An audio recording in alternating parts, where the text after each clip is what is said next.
Hi everyone, I'm attorney Shadi Shaffer from the Asset Protection and Elder Law Center. I'm a trust attorney here in Orange County, and I'm also the host of Trust Talk Radio that airs every Sunday at 10 a.m. on 101.5 FM. So please listen to the show. You're going to learn a lot of information on estate planning, and we give a lot of great packets and free stuff out on the radio show, so tune in. So today I'm going to follow up on the topic of what is probate, what to expect when you have to go through the probate court system. And so this segment is specifically about sort of all the initial procedures of how you actually start a probate case and probate administration. So generally speaking, you're having to start a probate if, let's say, for example, a parent has passed away and they did not have an estate plan, no trust, or they only had a will, and the assets are more than allowed, and so it has to go and be managed under the probate court system. Many times too, parents will die without a trust or a will, so they have no estate planning documents, and so again, you're having to probate their assets before you can get access to them. And so as I mentioned on an earlier episode, probate is basically paying all the debts and creditors owed in the estate, and then whatever's left will get distributed to any surviving spouses and the children, the rightful heirs of the individual. So let's just start about how people go about starting a probate case. Generally speaking, a family member will step in. If there's a will, then whoever's named as the executor, generally speaking, will step in and file the initial papers for starting a probate. Often than not, you need an attorney, a probate attorney, to assist you in doing the probate administration. I assure you, I am not telling you this because I'm a trust and probate attorney, but you do want to have an attorney. It is challenging even for us attorneys to manage through the probate court system. So especially these days, the court systems are very, they're overwhelmed and there's limited resources, so it's becoming even more challenging today to go through the court systems in general. So you definitely want to consult with an attorney, hire an attorney to help you file the initial probate court documents. So there's an initial filing fee. A lot of times, of course, I don't want to be too specific because every county is different, but just a ballpark, they can be anywhere from $380 to about $500 in terms of just filing the fees. So then there's a publication fee, and what that is, it's a filing fee to publish in the local newspaper the fact that this probate case is going on, that it's been filed in the courts. It lets the world know that Miss Sarah Smith passed away on January 10th, 2013, and lets the creditors know, meaning people that she owes money to, know that, look, she passed away, and so if this person owes you money, then you have a certain time frame to file a claim, a creditor's claim on her probate case, so that you can make sure that that money that's owed to you is actually paid before her heirs get the rest of the estate money and assets and whatnot. So generally the publication fee costs around $900.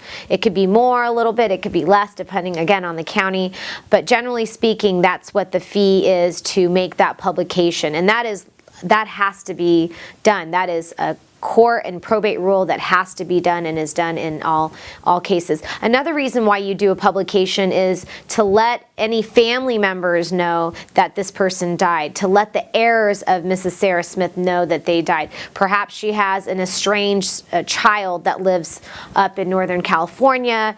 This publication is sort of that notice that, hey, we notified through a publication, in the newspaper that this person died. And so it allows people to have a certain time frame to step forward, hire an attorney or just file a document with the probate court saying, hey, this is who I am and this is why I have a claim potentially to this person's estate. And I want to have, information and receive notices on all the activities of this probate case. So as I've mentioned before, the probate process is a public process. So something to keep in mind when you or a family member has passed away, when you file a probate case and probate administration for that person that has passed away, all that information becomes public. So it's something that's really important to know, and I think it's for some people, that is why they get an estate plan done, because when you have an estate plan, a trust, a will, and all the other important legal documents, that is all private and it remains private. So no one really knows what this individual had, how much money they had in their estate, and so on. Another fee I want to just mention that is a very standard fee in most all probates, generally speaking, is the bond fee. This is a fee that basically it's kind of like insurance for the individual that's stepping in. So let's say, for example, someone in my family passed away and I was going to step in to be the person that is going to be in charge in doing all the legwork and administering the estate. So I would have to be first approved by the courts. They want to make sure that I'm credit worthy, so I have to have good credit. Otherwise the court's going to be like, well, why should I let you manage all this if you can't even manage your own monies and affairs? So there's a process. You can't just be like, oh, I want to do it, and they're just going to accept any Joe that comes through the door. So you have to be approved and accepted by the courts. And the bond fee is sort of insurance. So there's insurance companies that bond me as the administrator based on the value, the total value of the estate. And one of my recent clients paid $1,500 this year just for the bond. And by the way, that is a fee that's paid every year until the probate case is completed. So as you can tell, there's a lot of fees involved in a probate case.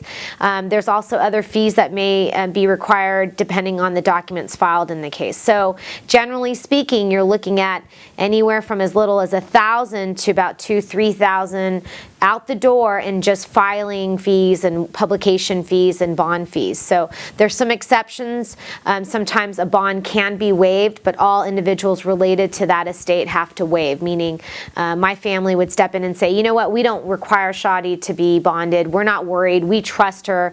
But the bond is a very important thing. In one of my cases, the administrator that was appointed, he stole $17,000 from the probate case. So I was able to get the insurance company to reimburse the estate that $17,000 so that my clients, the two siblings, would not have lost that money. So a bond is a really important thing. So I know this is a lot of information, but I just wanted to sort of talk about the nuts and bolts of the fees, the initial filing fees and procedural fees associated with the probate case.